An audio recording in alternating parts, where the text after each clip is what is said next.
Joining us now, we have Rita Isley, Director of Community Health and Chief Nursing Officer for the Wellington, Dufferin, Guelph Public Health. Rita, thank you so much for coming back on to join us today. Well, thank you for having me. It is a pleasure to have you and to get some great information out to the community. And I wanted to start and talk about, I guess, a question that you probably get often asked quite a bit is the current numbers of the COVID-19 cases in Dufferin, Wellington, and Guelph right now. Sure. So across all of our areas, so Wellington, Dufferin, and Guelph, we in total from the onset of this pandemic, we've received or identified 464 cases. But the exciting news is that we've had no new cases in the last 24 hours in any of our areas. And across the area, we have about 103 people recovering. In Dufferin specifically, we had a total to date of 180 people, and we have 34 people still recovering in Dufferin County. Well, those are definitely encouraging numbers. And I know we've gone into phase 2 with the government and with the, and I'm just wondering, are we looking towards a second run at this, or have we our second wave, or now that more people are out and about?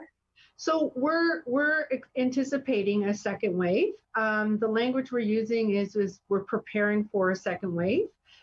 We don't know. We're not fortune tellers and able to tell the future, but what we can tell by the nature of the virus and its activity, both locally and around the world, is that it's not going away. And so with that understanding, we're looking to lessons learned in the first wave, but also how we can better respond in the second wave and possibly future waves until we either know that we have widespread immunity or that we have a vaccine to be able to administer. Well, I think that's really important that we realize we have done a wonderful job as a community, as a country, as a whole, to kind of keep this down. But it's still so important for us to keep the measures in place that we were doing, no matter how many things are opening up and how many things are expanding. That it's really important for the community to keep their distance. Mm-hmm. To wash their hands, and what we're going to talk about next is to wear masks when they're out in public. So on June 12th, with regards to face coverings now being mandatory. Absolutely. It was a measure that Dr. Mercer put in place for a couple of reasons. On June 12th, that was when we, as a community, Wellington, Dufferin, and Guelph, were able to move into phase 2, which allowed for much more different types of facilities to open and a lot more movement of people within our community from what we were doing in phase 1.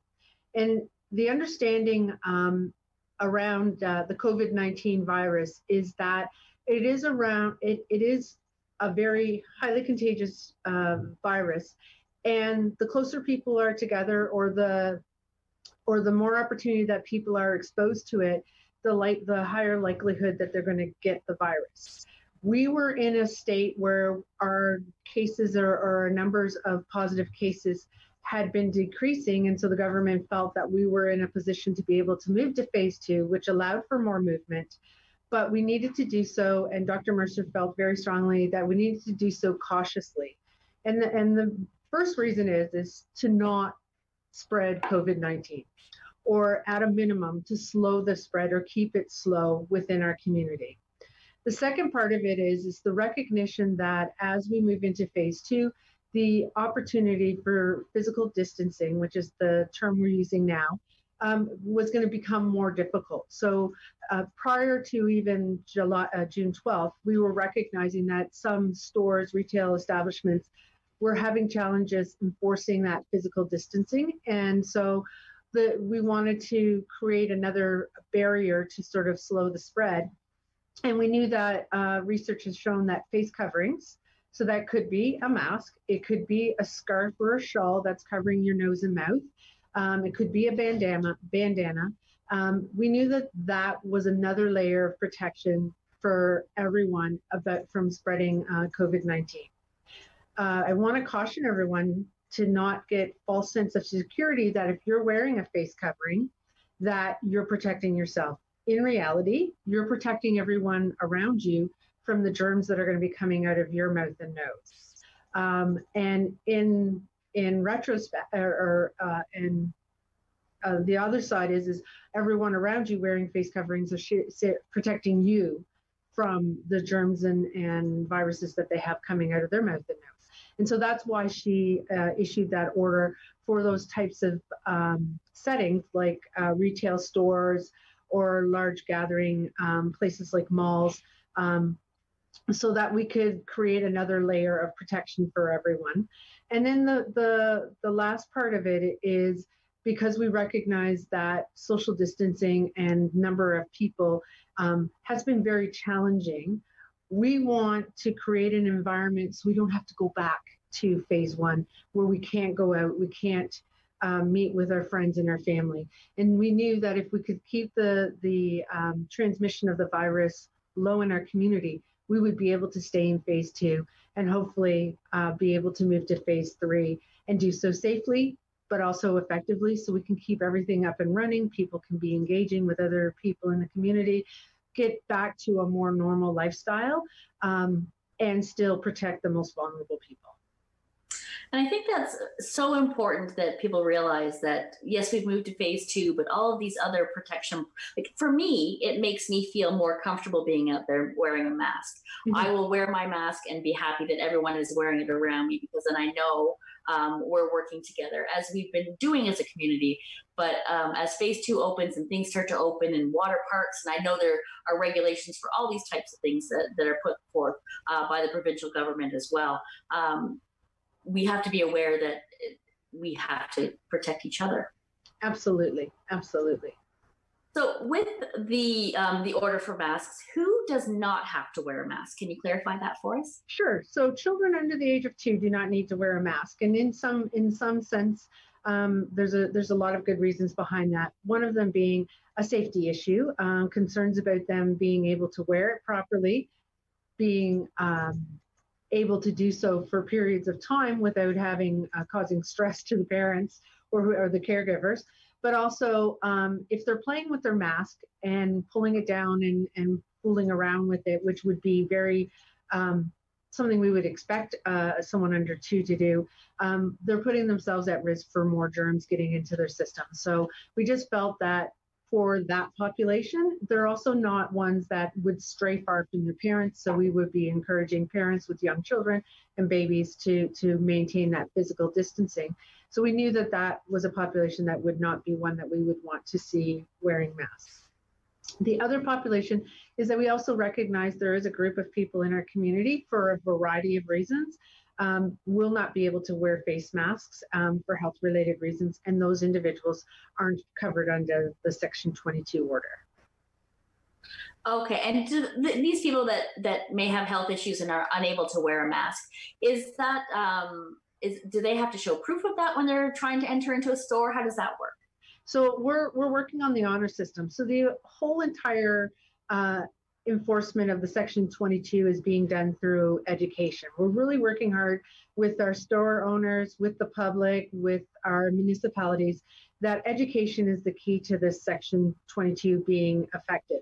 And so we're asking store owners to advise people through their posting on their doors, their greeters, those types of things, to advise people that they need to wear masks if they're going to go into the store. And if the individual indicates that they can't wear a mask for medical reasons, then it's up to the store owner to let them in. They wouldn't be sanctioned, like the store owner wouldn't be sanctioned by the Section 22 if they let them in without a mask. Okay, and so that being said, I'm assuming, and we would be encouraging people, somebody that may have COPD or something like that. Ideally, if you're still able to stay home, that would probably be the best protection for you, would be not to go out and have somebody else help you if you're able to do that. Is that correct? Absolutely. Recognizing, though, we all need interaction with humans. So, but pick your interactions wisely, I guess, would be the way that I would look at it. So if, for example, I had a health condition that put me at risk if I were to get COVID-19, I may not go into Home Depot on a Saturday afternoon of a beautiful sunny day when people are getting all of their gardening supplies and home building supplies. And I may choose a different time to go there or have someone else go there. But I may go to a patio where they have implemented social physical distancing with their tables and be outside, because we know that the flow of air reduces my risk of exposure. So that's how I would function if I had health conditions that would prevent me from wearing a mask. And I think that's wise advice. Choosing wisely where you're going, when you're going, especially if you're not able to wear a mask, choosing those things very wisely will help protect you and your family as well. Can store owners stop somebody who doesn't have a mask from coming in? Do they have that ability? I can't speak to the legislation or law about that. I do know, particularly, for example, in Guelph, we have a couple stores that have implemented policies that are greater than the Section 22. And what they advise is if you can't wear a mask to come in our store, we have alternatives for you to be able to access our products through online or curbside pickup. And to my knowledge, that has been in place even prior to the Section 22 order. And I think that's an individual store owner's decision and right to make those decisions. Wonderful. And do we have an idea how long the order will stay in place? And I'm sure that's a loaded question because everything is changing as numbers change and numbers fluctuate. But do we have an idea? Are we looking for the end of phase 3, let's say, before something like this would change? I wouldn't say we're using a phase approach or a date approach. We're looking at and we're monitoring what's happening with our activity in our community with regards to COVID-19, but also our surrounding communities. Because I also want to identify, particularly in the Dufferin area, your close proximity to the community, the Toronto community that is still under phase 1 and still has a fairly high number of cases and fairly high activity of COVID-19 in the community. Nothing is stopping. We don't have barriers that are stopping people from crossing our borders. And so those interactions put us at a bit of a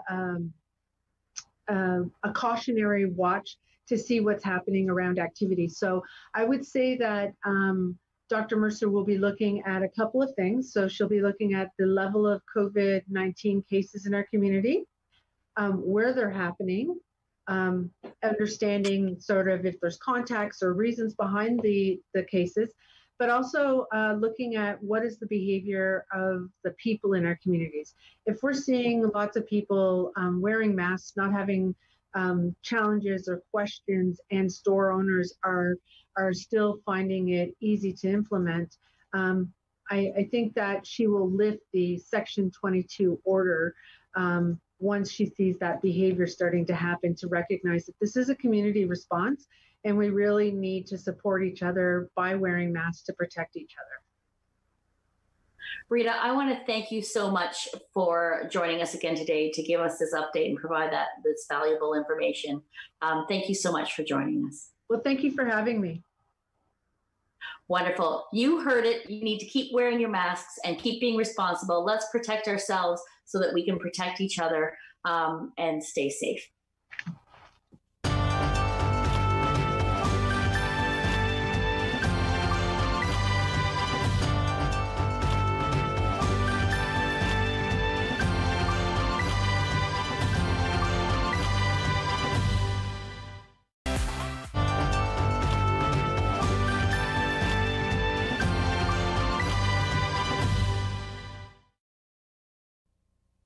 Joining me now, we have one of my favorite ladies that has been on the show before, Alison Scheel, the General Manager of the Orangeville BIA. Alison, thank you so much for coming back to do an update with us. Well, thanks again for having me. We seem to do this pretty often, and it's a great opportunity for us to share what's happening downtown, so thank you. You are most welcome. It is my pleasure. So let's start talking about what's been happening downtown. Over the past weeks, there's been a farmer's market, which has been more of a pickup situation. And I understand that's changed. If you can let us know, how has it changed? Yeah, so just in the last 2 weeks, we've now brought vendors on site so people can actually shop at the market instead of ordering everything in advance and just coming downtown to pick it up. So you can still do that. You can still place your order online if that's what you choose to do, and then just come to the information booth and pick up your order, or you can go through the market and find what you're looking for directly from the vendors. So this week coming up, I believe we have 23 vendors that are going to be on site. The market has moved, I should mention, to the parking lot across the street from Town Hall. So, by the way, so it gives us a little more space to stretch the vendors out, and so we can provide some social distancing space for patrons. So we're very excited about that. Absolutely. So how has it worked for the past couple of weeks? I'm assuming because we have such a wonderful community that everybody's keeping their social distancing and doing that. So because normally in the past, it's been a very crowded opportunity to mix and mingle with people at the farmers market. Yeah, so we're trying to take the social part out of the market. As sad as that is, it just is what has to happen right now. The market is open from 9 until noon. Normally we would go from 8 until 1, but for the time being, we're going to operate from 9 till noon. So it's a little bit of a shorter time frame. We're asking that only one person per family is coming in to shop at the market to try to keep the numbers limited. I mean, that's not that you can't come in with somebody else if you're shopping for 2 different households, or we're not going to ask you for your address, but we just in order to give everybody an opportunity to shop safely, we're asking people to as possible. Okay, so let's talk a little bit about the online store that the Orangeville BIA has put together for its members. Yeah, so Shop Downtown Orangeville was launched a few weeks ago, and we launched it while the stores were still closed. It's doing pretty well. A lot of people are still not quite comfortable shopping in person, and would still prefer to shop online and then just go to the store to pick up what they want instead of going in and browsing. So it gives us an opportunity to give people the in-person option and the online option. So we're very excited about it. Yeah, that is an amazing thing because as you said, not everybody is comfortable. And for some people, it is very convenient for them to be able to order and pick up or order and have delivered depending on what's happening with whatever product they happen to be looking at. So we always encourage everybody, and we still do, to remember to physically distance. But if you can't go out, then please look to the online store and see and support our local businesses that way, for sure. Absolutely. So recently, Dr. Mercer on June 12th had issued the order with regards to facial masks or facial coverings being worn at all different businesses and that sort of thing. So how has that affected the shops and the businesses on Broadway? Well, I think it was initially a little bit of a shock because no one was kind of expecting it. Some small business owners were actually asking that people wore masks before that actually happened, just for their own comfort level and for protection of themselves and the staff and for their customers. So this just kind of made it more official that people actually had to do it. And I think initially there was some pushback from, regular people in the community who had masks. Used to it now, so people are carrying their masks around with them. They're not expecting them to be, given to them by the business owner, which is not a thing to do. We all have to, protect our own selves, and that means you wearing your mask and bringing your mask with you, or purchasing one if you're not equipped yourself. But I think all in all, it's going fairly well. I see people wearing them everywhere now. Yeah, absolutely. And I know it provides a great comfort level for me personally. I've always been happy to wear my mask in different establishments. And now that there's more people coming out and there's more things available to us, it gives me a great deal of comfort to know that I'm not spreading anything. And that if everyone else around me is wearing a mask, they're not spreading anything to me and my family. So we do encourage you to do that. So I understand, Alison, that there are many businesses that are part of the BIA that are actually selling masks. And I'm wondering if you can share with us some or even all of their names. Yeah, so forgive me if I forget anybody in the list because it is growing continuously. But just off the top of my head, Orangeville Tailoring is selling them, Care Home, Go Yoga, Wicked Shortbread, Moguls in Motion, and Orangeville Wellness, And I'm sure that I have forgotten a few in there, so my apologies. But there are several businesses, and a lot of businesses are selling disposable ones as you go in the door if you don't have one for yourself. The ones that I named previously are selling them reusable ones. Bloomin' is also another one. Sorry, I just remembered. So no, there are. And everyone can look online to find out all of the different businesses that are selling them. So if you happen to be out and about and you're looking for to buy reusable masks, then by all means. Something to keep in mind with the businesses is they are themselves, some of them just starting to open or just recently opened. Some of them have been trying to kind of make their way through all of this. So if you do have your own masks, please do wear them or purchase one when you do go in, because it is an added cost for the hand sanitizer, the masks, and all of these different precautions for businesses. So please, if you can do that, then by all means, it will be out. Absolutely. Thanks, Tina. Yeah, that's no problem at all. So let's talk about everything that's changed. And I'm assuming that everything is going at a rapid pace for you now that things are opening. So how has this affected how the BIA operates? Are you putting in longer hours? Are you doing so much more than you would normally do? Yeah, so primarily all BIA staff. I am the only full-time staff, and I have 3 part-time staff. They're all working from home. We're all working from home. We are working longer hours than normal. It's almost like it's been, a ball rolling down a very steep hill, and we've been chasing after it the whole time. But I do see things, the ground is leveling out now, and I think, hopefully as we go forward, the changes won't be coming quite as fast and furious, and we'll all be able to keep up a little bit better. But I think for the most part, our small business owners have been so resilient and so amazing at just kind of rolling with the punches and taking what comes and taking it one day at a time and doing their best to stay in business and serving their customers as best they can. So it's been an honor serving them. Actually, it's been really quite something to watch. Now, are the majority of businesses that are members of the BIA, are they now mostly open? Yes, I would say now most of the businesses are open since the hair salons and the tattoo businesses and, the nail salons, that sort of thing have been open. Yes, I would say that there's probably over 80% of businesses are now operating in some capacity, if not more. And I understand that the exciting news that Town Council had passed given the okay with regards to extending patios. So can you tell us a little bit about that for the restaurants on Broadway? Yeah, so that's really exciting. It's just so nice to see downtown coming alive again, in its glory.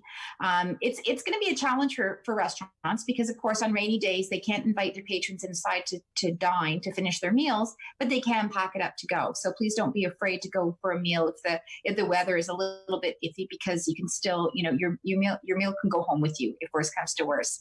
But I've seen lots of people out there enjoying their meals, and it's lovely. It's absolutely lovely to see.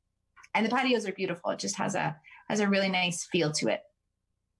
And, I noticed that actually when I was seeing different posts and kind of driving through, and I haven't had a chance to go sit on a patio yet, but I will. But all the lovely umbrellas, all different colors. I know Bluebird had blue and someone had green and someone else had red. And it just kind of, I don't know, it's cheerful. It's happiness. It's sure. Very cheerful and great food too. So great food, nice drinks, and just a happy atmosphere. And we wanted to really thank the town of Orangeville for kind of speeding through this whole process and making it possible for the restaurants to do that. Their support has been, invaluable. It's just without them pushing things through, it could not have happened nearly this quickly. So we're very grateful to them. Yeah, and we as a community appreciate it because we want these businesses to make it through and get to the other side as well.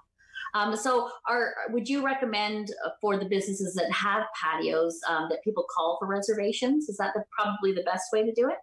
I would say so, yeah, because I think they're pretty full, especially during kind of the busier days, certainly Fridays and Saturdays and maybe even Thursdays. So yes, I highly recommend calling and making a reservation in advance if you possibly can.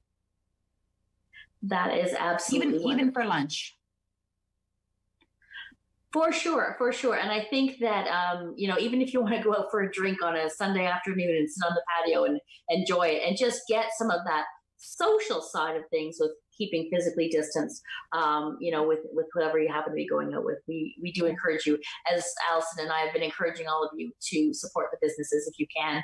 And if you can't get out there to support them, then sharing the information, I think, is vitally important. I would say that that's why we do these pieces, Alison, to educate everybody about what's going on so that we can better our community for what's happening right now. Yeah, just something. Thank you, Tina. You're absolutely right. And just something I wanted to mention about the patios is that, it isn't business as usual for restaurants. So, they are working on with the smaller staff inside and outside. And so please be patient if things aren't, exactly the way you would expect them to be in normal times. Please understand that staff has a lot longer way to go in order to get you that glass of water or, that second, the extra napkins you need. So just be patient. Please be kind.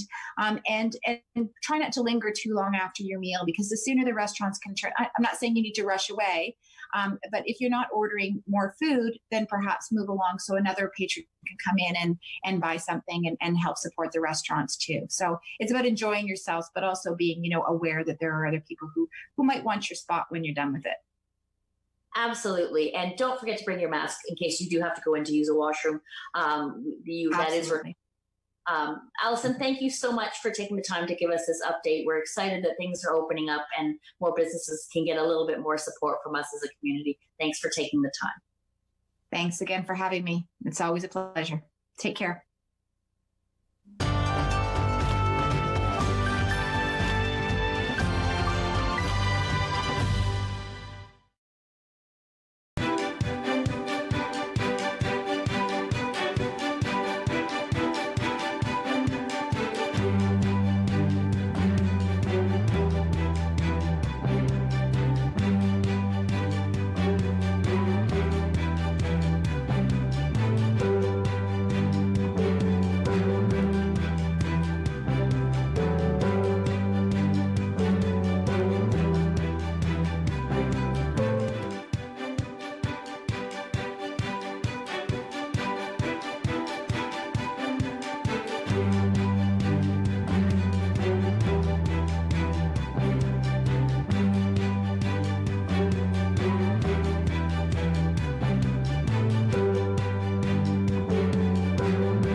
Joining me now, we have Ryan Hancock from the Campfire Poets. Ryan, thank you so much for joining me today.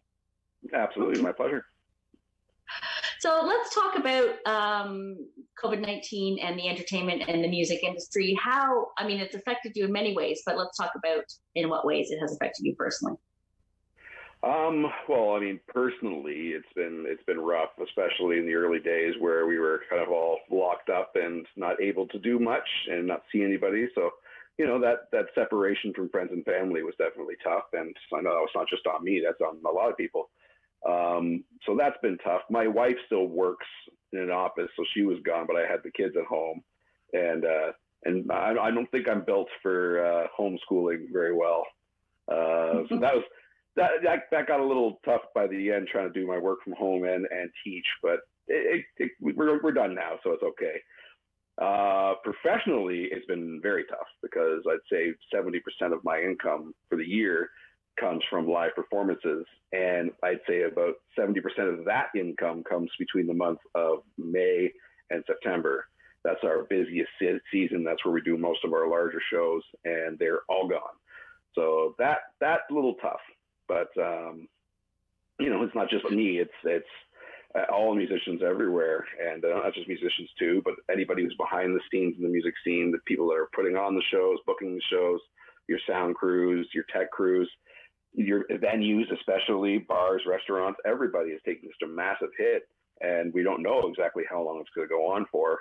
And, you know, I hate every week that we see some new place going, you know, closing its doors, or people having to worry about what they're going to be doing for the next thing, you know, next bunch of years. I know myself, I've been doing this 20 years. This is actually the 20th anniversary of the Campfire Poets. And, you know, to have all that work kind of just go away and you have no control over it, it's really hard. There's no doubt in my mind. I mean, the entertainment industry as a whole has been hit, from theater to live theater. Everything has been hit really hard with what's happening. And, you know, events all over are dropping, and you hear stories of as you mentioned, the restaurants and bars are closing down because they can't survive. So I know we're all looking forward to getting on the other side, but tell us, what have you been doing in the interim? What kind of projects have you been working on the music side? On the music side, I've been working, well, I mean, we've done a couple of things as a band, as far as just particularly the Campfire Poets. We did some online stuff, some recordings. There's a new one that's coming out next week, actually, from the band. And then the other thing that I've been kind of working on, besides doing a lot of online music work, is I've been putting together kind of these collaborations, these large groupings of musicians, all from Ontario, or at least used to live in Ontario, but most of them still do. Where we just pick some cover songs, and we don't do it for money or like that. It's more just to have that, you know, that connection to other musicians that you're used to having. Because I've done a weekly live stream from my house almost every Friday and Thursday, from pretty much the first week they shut it down to this week. And as fun as it is to be playing, and I know a lot of people were enjoying it, the problem is it's just there's no connection as far as when you're playing. And it's not just applause or anything that you're looking for. It's just anything. You finish a song and then you look up and you're staring into your phone.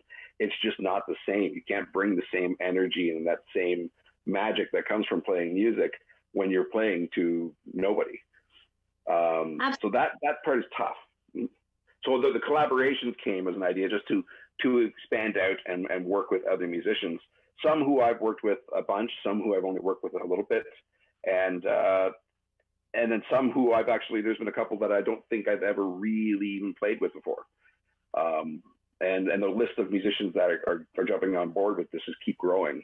So eventually, you know, I think we're up to 55, pushing 60 different musicians who have taken part in these videos. And it's time consuming, but it's fun. And I happen to be lucky that I, over the years, have been amassing a bit of a collection for a studio at home. Like, I have the ability to do all this. Meanwhile, well, a lot of people don't. So people, once they were cut off from performing out, they lost all the ability to do it in short of playing to their phone, which, if you don't have good sound equipment, can sound okay, but it also can sound not great. Absolutely. I mean, there's that energy that you feed from when you're performing, and just the whole vibe of being out there in front of a crowd, for sure, that I'm sure everybody is missing. So tell me, this collaboration projects that you've been working on, how long does it take to put something like that together with, 15, 20 artists per song? Or the first one we did, which was The Wait by the band, that one took the longest. That was from start to finish roughly 100 hours. So that includes, what I'd start with is I would record basic guitar and vocals, and I would send that off to whoever was drumming on the project. Then the bass player would get it, and then that would become a ghost track, which I would send to everybody else. So everybody got the same track with just my voice or my voice out, and then just bass drums and a basic guitar.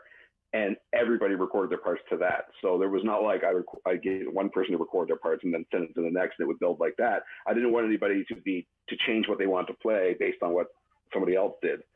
So then the long kind of part is once you get, I think the first song had 70 tracks on it. You have to kind of arrange that and pick and choose when parts come in and who sings on what. And that takes time.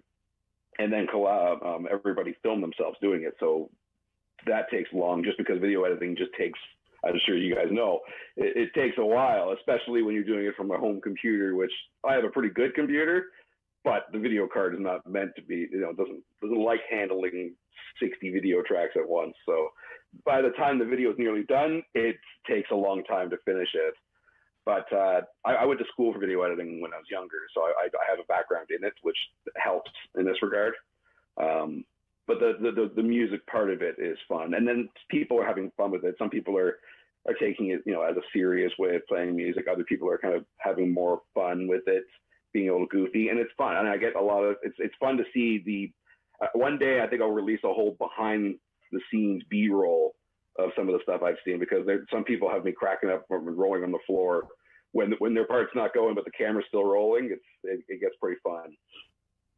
That sounds like a lot of fun, and we're going to show you one of those collaboration clips at the end of this segment. But tell me, you're working on a fundraiser for Headwaters Healthcare Foundation. Can you tell us a little bit about that? Sure. Well, our band, the Campfire Poets, one of our favorite shows we play every year is the Orangeville Rib Fest, which, it's 6,000 to 8,000 people all having a great time when the weather cooperates. And it's our favorite show. We usually play for like 3 hours, 20 minutes. We've had up to 8 people on the stage, and we have a blast doing it. And the problem is this year, obviously, they had to cancel the event, just like all these other events are getting canceled. And so we were approached by the Rotary to do this stream show where, again, we're going to be playing, all of us, 5 of us, the main guys, together at the athletic center. No, sorry, the gym, the Rocket Club, that's the one. And we'll be inside, and there'll be a camera crew of about 3, and then a host, and so about 10 people, and that's it. But it'll be broadcast over Facebook and YouTube through the Rotary. And it's a free show, but they're hoping people will donate, because a lot of people seem to, I'm not sure they know or not, but the Rotary Rib Fest is a huge fundraiser. And I think both of the splash pads in Orangeville, a whole bunch of things with it, well, in the parks, a lot of that comes from Rib Fest. That's a huge fundraiser. And they don't charge for Rib Fest, but it's a donation when you go in. So this is the same deal. And they're looking, they're starting to bring in some corporate sponsors, some businesses who want to just have their name on it and help out. And I just don't want to forget, I get the website right here. If you go to OrangevilleRotary.ca, so OrangevilleRotary.ca, all of the information will be there, including the links to when it goes live on the 18th. You can click on the link and then it'll stream. So you can watch it on your computer, your smart TV, your phone, tablet, whatever you want. Ryan, thank you so much for joining us. Don't you guys go anywhere. We're going to see one of those collaboration clips right now. Lean on me.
If you need a hand, we all need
let's start off. We just recently worked ourselves into phase 2. The government allowed us to go into phase 2.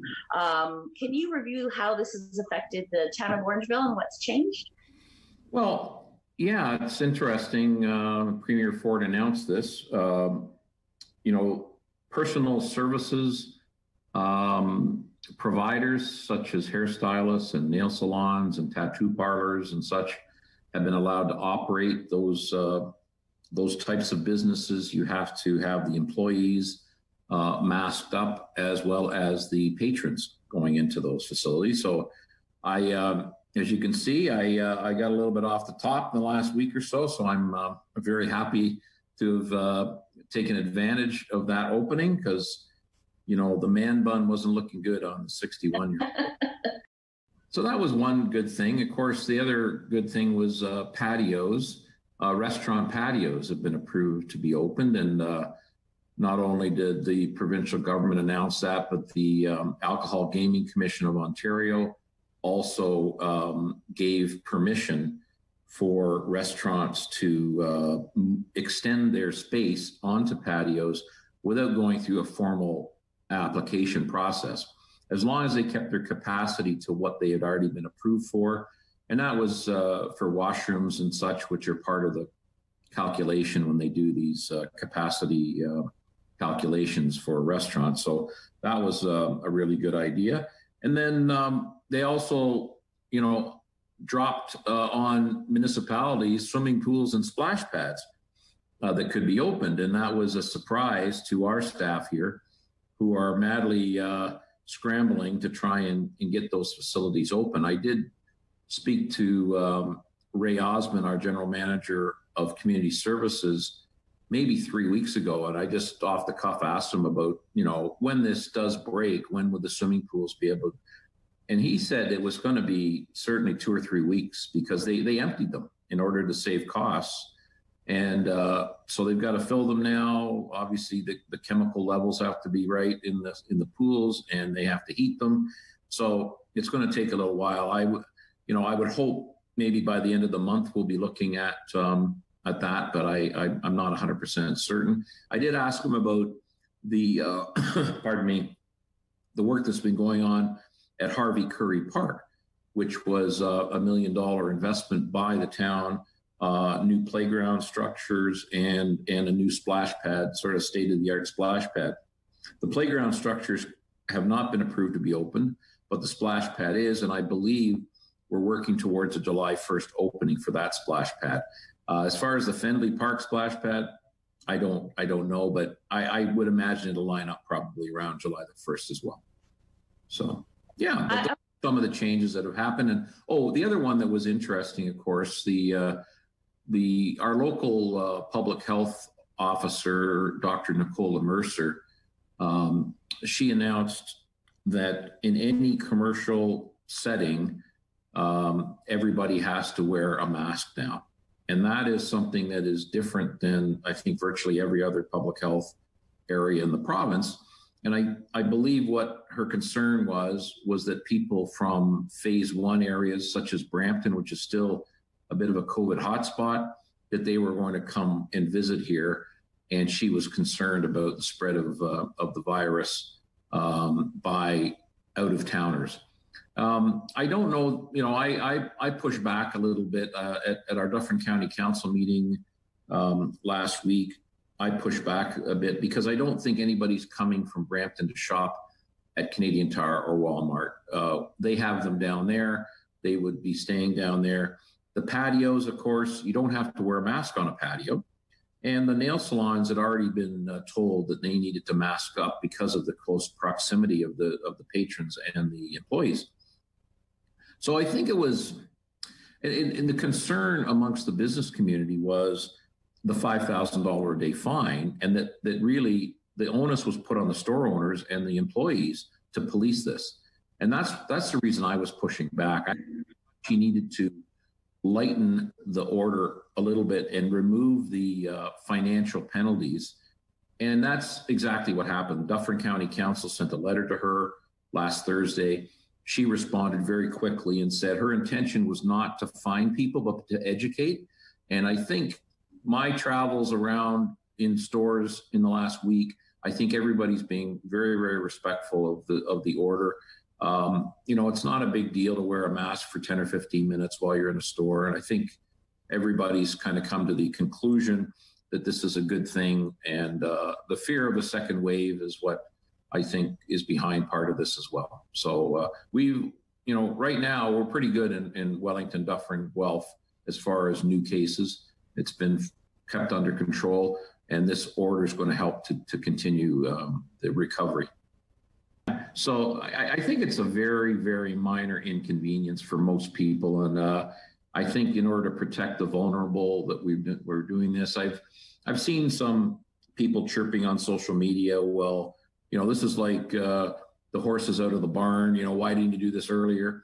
I think the reality for the public health people is they didn't have enough PPE.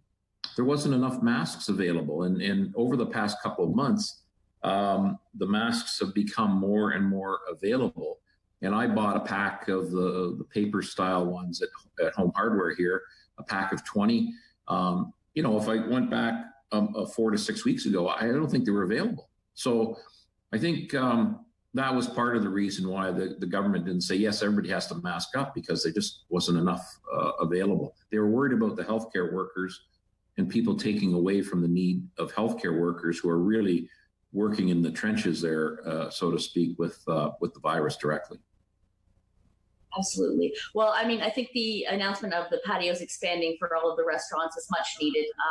We need to support them. We need to help them stay open, help them thrive. And I was very excited about that for sure. Looking forward, is the town council considering expanding the retail side of it, expanding the outdoor retail space for people so that they can hopefully increase their business as well? Well, there already is some provision to allow retailers to display products on the sidewalk. And you may have seen them last summer, Tina. I think about the used bookstore there on Broadway, right at Mill Street. I know she took advantage of some of this last year, put some chairs out and put some of her product out. So it's encouraged in a limited way. The other thing that we've been thinking about is Pedestrian Mall. And if we did close Broadway for weekends or some period of time, then the retailers could expand out onto the street. However, learning more as I go, some of these small retailers, they only have 1 or 2 employees sometimes. And so to try and keep track of their inventory out on the street, and they only have one cashier spot, it's difficult. And so some of them have just said, we can't do that. We are not able to, because we need to cash out our sales in the store. And I don't want to be watching inventory out on the street that might walk away. And so it's an interesting learning point for me. We have to ask all of the retailers what their thoughts are about things like pedestrian malls and get as much feedback as we can. Lots of people have commented positively, but if it doesn't work for the business community and those who live downtown, then we have to respect their opinions, right? And we're still gathering that information. I know I personally kind of shifting towards maybe a Mill Street closure, perhaps,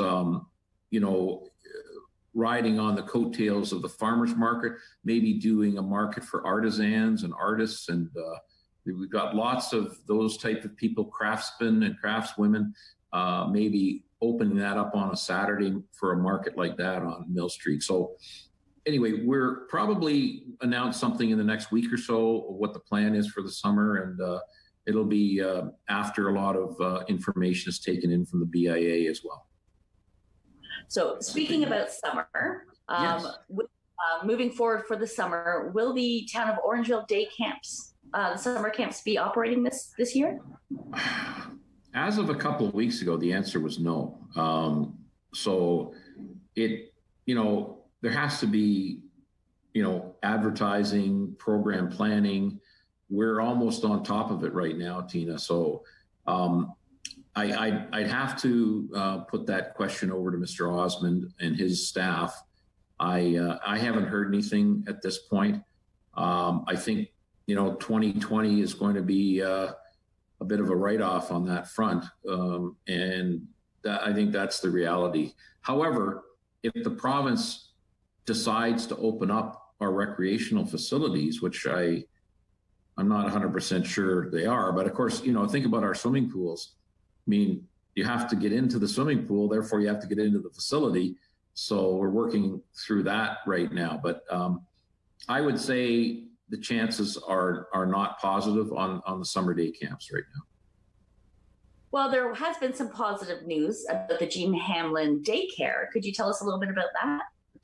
Yeah, that was a really a great story and a win for Dufferin County and for the town of Orangeville and for the parents and children who were clients of Jean Hamlin. As you recall, back in, I think it was November, the Dufferin County made the decision to get out of the daycare business. And there aren't very many municipalities in Ontario that are involved in the daycare business. It's shifted over to private operators. So they were losing money on it. And, they just decided that money that they were spending on the daycare center should be used for subsidization of families who need, who need that type of help. And so that's the decision was taken by Dufferin County Council at the request of staff. And I was in the middle of that because, I sat in on some of the meetings at Dufferin County Council where parents of children at Jean Hamlin were very upset because they didn't know where they were going to place their children. Daycare positions are not readily available. And although the county said there were daycare spaces available in the county, well, somebody in Orangeville doesn't want to take a daycare spot in Grand Valley or in Shelburne. They want it in their neighborhood. So the result was that Dufferin County Council made the decision to close Jean Hamlin, but the town of Orangeville Council made the decision that because we own that building and land, that we were going to move forward and put an RFP out and continue on through a private daycare, that facility.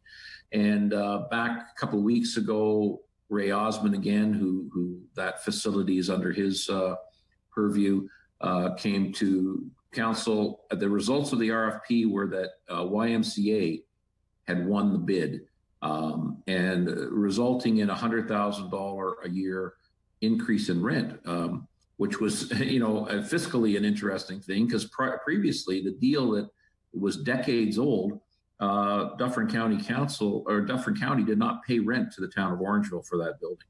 So this is a positive fiscal decision, but also all of the families who were in Jean Hamlin under Dufferin County have been given priority by YMCA, so they're not going to lose their spot.